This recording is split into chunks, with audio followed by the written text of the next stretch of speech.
All right, another recruiting season has come and gone. Pleased with what we got done, filling immediate needs in the portal, 19 portal guys. If you count E.J. Williams, who was in the portal and returned, it's almost like 20, along with 23 high school guys, 14 are enrolled mid-year. I feel like we addressed the needs that we needed to address for the 25 season. And the high school guys are, developmental, our kind of guys. And staff looking forward to taking a couple of days off because we really, I don't think, had a day off since we came back to work in July and get back at it. Questions? Matt Diniz. Hey, Coach, how you doing? Great. You obviously had the one staff change from last year, Coach Sincere moving on, Coach Whitmer coming in. I'm sure it was an attractive position. What was it about Coach Whitmer that kind of drew you to it? What did you like about his background and his resume? Yeah, well, really happy for Tino to get the opportunity to coordinate an offense. Did a great job for us. Was very impressed with Chandler in our conversations, came highly recommended. A lot of knowledge, been around a lot of great people, excellent teacher. So looking forward to having him join our offense. Right, this is Todd Golden. Well, yeah, Curt, you guys did a real strong job with roster retention. Obviously, compared to previous years, with I know last year was with the coaching change, but years past here, what were those conversations like? Were they easier because of the success you guys had? How much did NIL play kind of a part? Can you guys just talk to you about your approach and the success you had with kind of keeping guys in the program? Yeah, there really weren't many conversations. I think everybody was in a good place, excited about where we're going. Obviously had a good experience last fall, and really didn't lose anybody that was in our long-term plan, which is a real plus. Now, your key guys, all conference guys, the very visible players, we handled those guys on the front end, and I like what's going on. We're off to a good start in the weight room. Derek likes what he sees. So the retention piece was not really an issue. Todd and Zach Osterman. Hey, Curt, how you doing? Great. Wanted to ask you about non-conference scheduling. Last year, you kind of had the schedule that you inherited, and obviously this year, and schedules are obviously made way in advance. Are you satisfied with the future non-conference schedules you have, and what's kind of your own philosophy on scheduling out of conference? I like winning ball games, and I think most coaches do. I mean, we play 9 Big Ten conference games, which is more than most of the other conferences. So I'm going to play who's on the schedule, and I think we got Notre Dame coming up down the road, but I'm going to play who's on the schedule. Zach Osterman and Zach Browning. Curt, you talked about Coach Whitmer a little bit. I remember when, months ago, you talking about Tino, you said one of the things you felt like he added was his experience with Steve Sarkisian at Alabama and some of the things that he, could kind of sprinkle in or add to your offense, especially with all the different kind of high-level quarterbacks Coach Whitmer has worked with. What are maybe some of the things you think he can kind of bring in terms of his sort of coaching experiences that maybe are new to the room, new to the offense, et cetera? Well, we're looking to bring a guy in to develop the quarterback, mainly. We've had great success with quarterbacks, 4 straight players of the year offensively, and then Curtis was number 1 in the country in quarterback rating, but made second team all conference. So he had a great year. So that first and foremost, a quarterback developer, and then you're always looking for ideas from every staff member. But his number 1 job is to develop the quarterback. Zach Browning, then Jim. Hey, Coach, when you're bringing in a new crop of incoming freshmen like you have now, what's kind of that initial hurdle you have to get them over as a coaching staff? I think they just try to get up to speed with the standards. the day in, day out consistency, the routine. You know, when they come in as freshmen, you know, they're behind the older guys. So they're just trying to get in the groove and make progress daily. You know, all we ask of anybody in this program is be accountable, be where you're supposed to be, and hopefully 5 minutes early. Do your best and rub off on others positively, and the process will take care of itself. So there's no pressure on anyone to be a starter in the fall or whatever. It's just do those things and you'll develop. Jim the mic. Hey, Coach Curt, thank you for your time. Congratulations on your awards. And as going through this now the second time at Indiana, I know you had at going through the portal, you had success before, James Madison, getting the guys you want. But after having the success you had last season, did you find it a little easier to get the guys you wanted that are a little more talented? Were they more apt to want to come to Indiana? Well, I think winning opens doors. There's no doubt about it. Now, whether you know they're more talented remains to be seen. You know, we haven't had a practice yet, so we like who we got. They check the boxes in terms of character, athletic ability. Almost all of them were starters where they came from. I think we had one guy that was had started and played significant minutes, but wasn't a full-time starter. So they fit what we're looking for, and they fit our positions of need. Mike and Daniel. Yeah, hey Coach, I wanted to ask you about the tight end position. You added the two power forward guys there, Stays and Nowakowski. Could you compare and contrast what you think they'll bring to the program? And do you think you have a vertical threat at that position this year? Well, we'll find out in spring ball. But Nowakowski went to Wisconsin as a walk-on, wrestler also. Played fullback, coaching change, moved to tight end, excellent blocker, good hands, really a hard-working guy.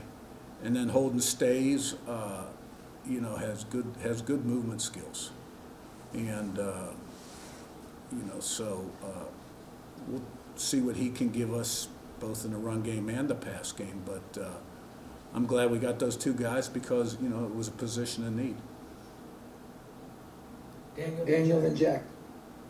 To ask you on Fernando, just what kind of attracted you to him, and just kind of how did his process unfold? Yeah, well, you know, obviously been aware of him for a while because we've got Alberto, the younger brother here, 2-year starter at Cal, did a lot of really good things on tape, was under duress quite a bit. I mean, the protection wasn't great out there, so not only did he show the ability to make all the throws from the pocket, but to extend plays and be able to make plays on the move with his arm and his legs. He's an extremely intelligent guy, and he's got 2 years. So, you know, he was a target, and that was a good day when he decided to come. Jack and Sammy. Hey Curt, just when you look back at last season, just how important was it for you? How much of a priority was it to improve the offensive line? And what stands out to you about some of the players that you've added there? You know, the guys from Notre Dame, Ohio State, Colorado. Yeah. Well, you know, we look to improve every position.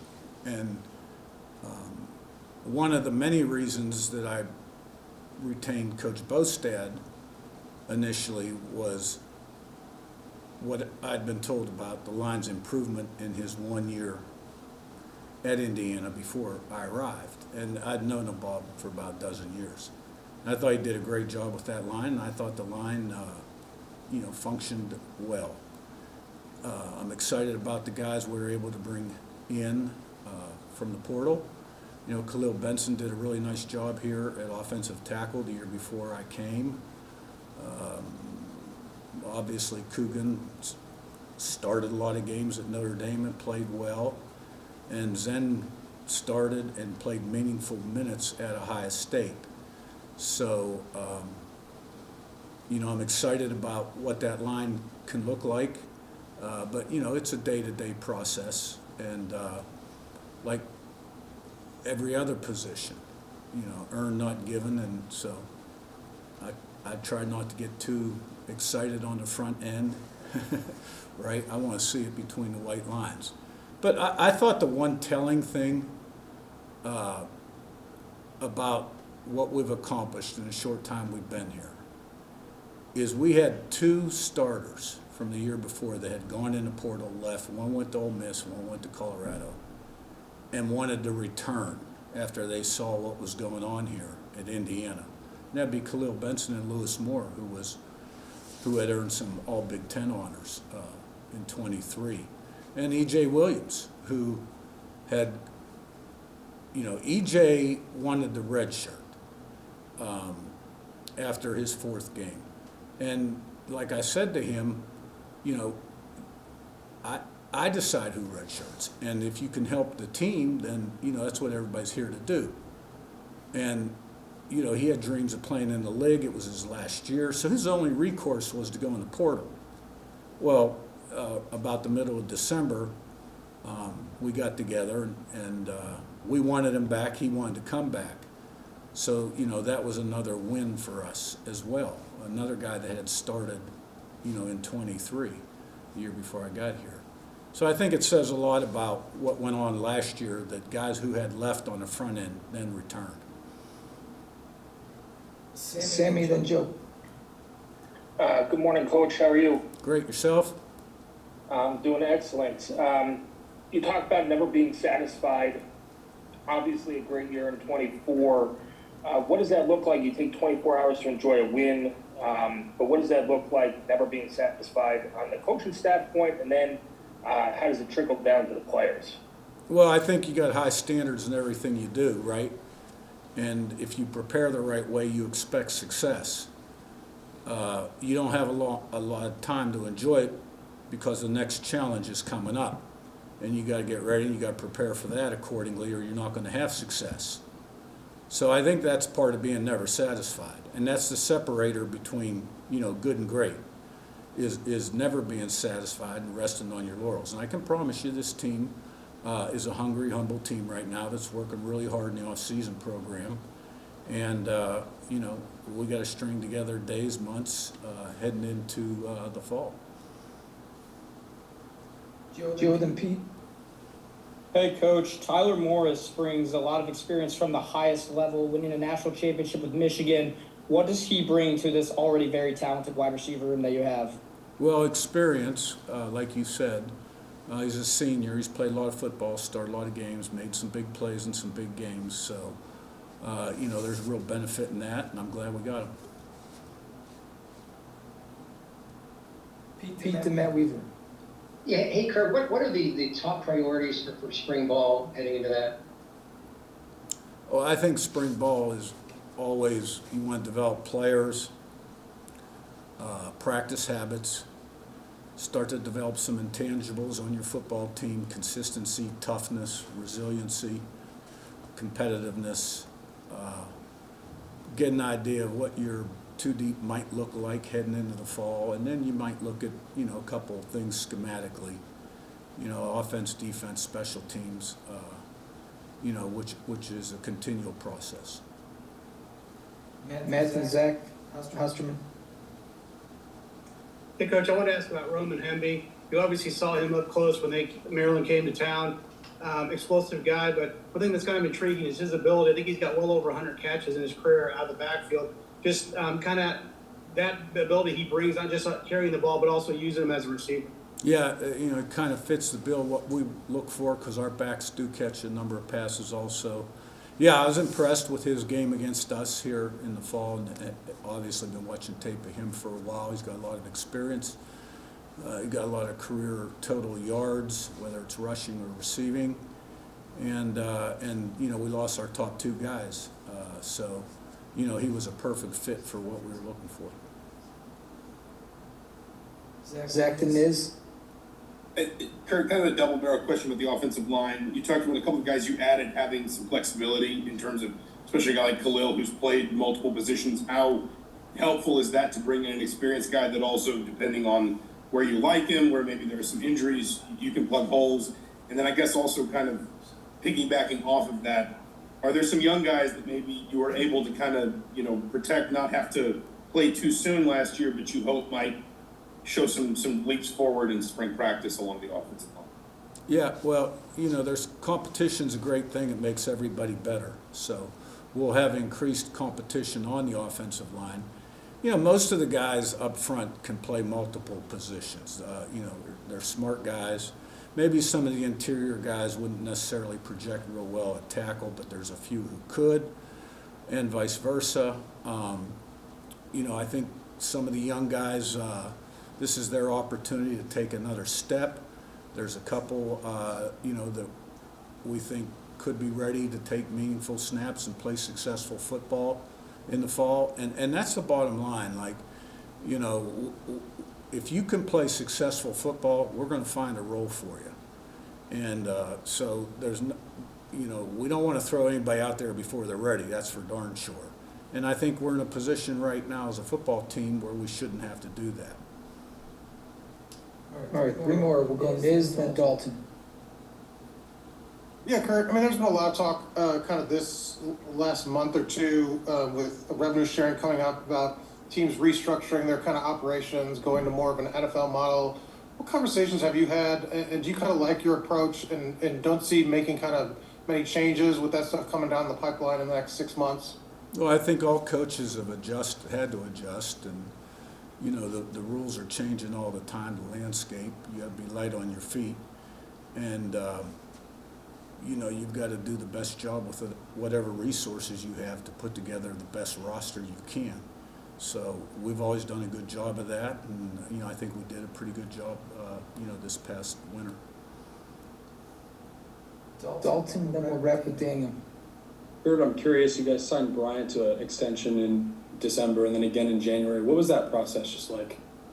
Well, when you're successful and you win and you're a coordinator and your side of the ball excels, I think we're number 1 in the country against the run, number 2 in total defense.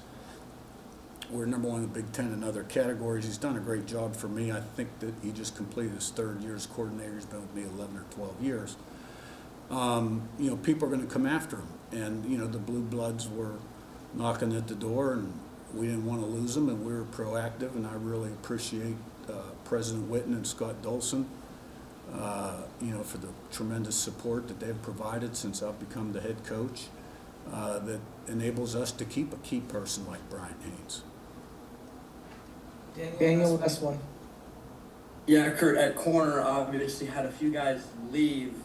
How do you currently feel about that spot, and is that maybe a spot you all may try to add here in the spring portal period? No, I don't think. We added some pieces in the portal, which probably expedited an exit or two. We didn't lose, anyone that we were projecting to start in the fall. Let me just put it that way. But everything is earned, not given, so you never know. But I like who we have. Coach Ojong likes who we have, and I think we have the opportunity to have a better depth than we did last season. All right, thanks, Coach. Thank you.